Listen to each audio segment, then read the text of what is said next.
Good morning, family. November 11. Ano ba yung sakit naman? 2025. Sakit naman.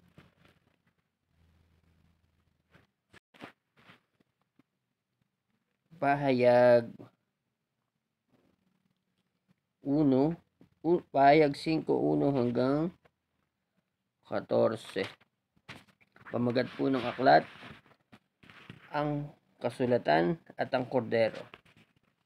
Nakita ko sa kanang kamay ng nakaupo sa trono ang isang kasulatang nakabalumbon na may sulat sa loob at labas at sinarahan ng 7 selyo. At nakita ko rin ang isang makapangyarihang anghel na nagtanong ng malakas, sino ang karapat-dapat na mag-alis ng mga selyo at magbukas ng nakabalumbon? Ngunit wala isa man, maging sa langit, maging sa lupa o sa ilalim ng lupa, na makapagbubukas o makatingin sa nilalaman niyon.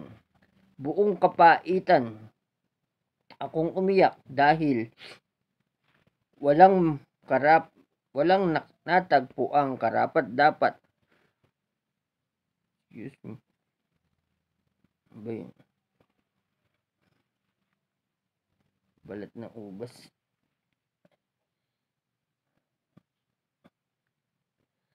Karapat-dapat na makapagbukas at tumingin sa nilalaman niyon. Ngunit sinabi sa akin ng isang matanda pinuno, huwag kang umiyak. Tingnan mo ang leon mula sa lipi ng Juda. Ang anak ni David ay nagtagumpay at may karapatang mag-alis ng 7 selyo at makapagbukas ng kasulatang nakabalumbon. Pagkatapos nakita ko sa pagitan ng matatandang pinuno at tronong napapaligiran ng 4 na buhay na nilalang, ang isang kordero nakatayo na ang anyo ay tulad ng pinatay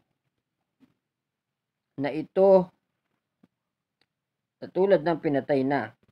Ito'y may 7 sungay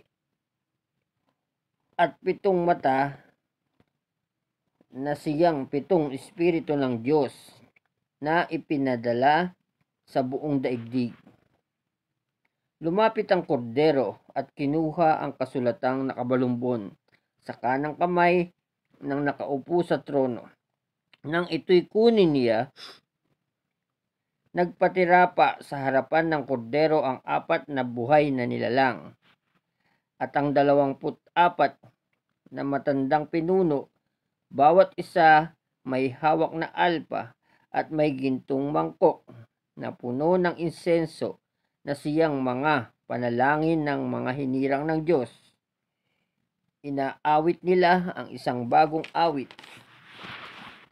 Ikaw ang karapat-dapat kumuha sa kasulatang nakabalumbon at magtanggal ng mga selyo niyon, sapagkat pinatay ka at sa pamamagitan ng iyong dugo ay tinubos mo ang mga tao para sa Diyos mula sa bawat lahi, wika, bayan at bansa. Ginawa mo silang lahing maharlika at mga hari na itinalaga upang maglingkod sa Diyos, sa ating Diyos, at sila'y maghahari sa lupa. Tumingin akong muli at narinig ko ang isang tinig ng milyong-milyon at libo-libong anghel. Sila'y nakapaligid sa trono, sa 4 na buhay na nilalang at sa matatandang pinuno. Umaawit sila ng malakas. Ang korderong pinatay ay karapat-dapat tumanggap ng kapangyarihan, kayamanan, karunungan, kalakasan, kaluwalhatian, papuri at paggalang. At narinig kong umaawit ang bawat nilalang na nasa langit, nasa lupa, nasa ilalim ng lupa, at nasa dagat.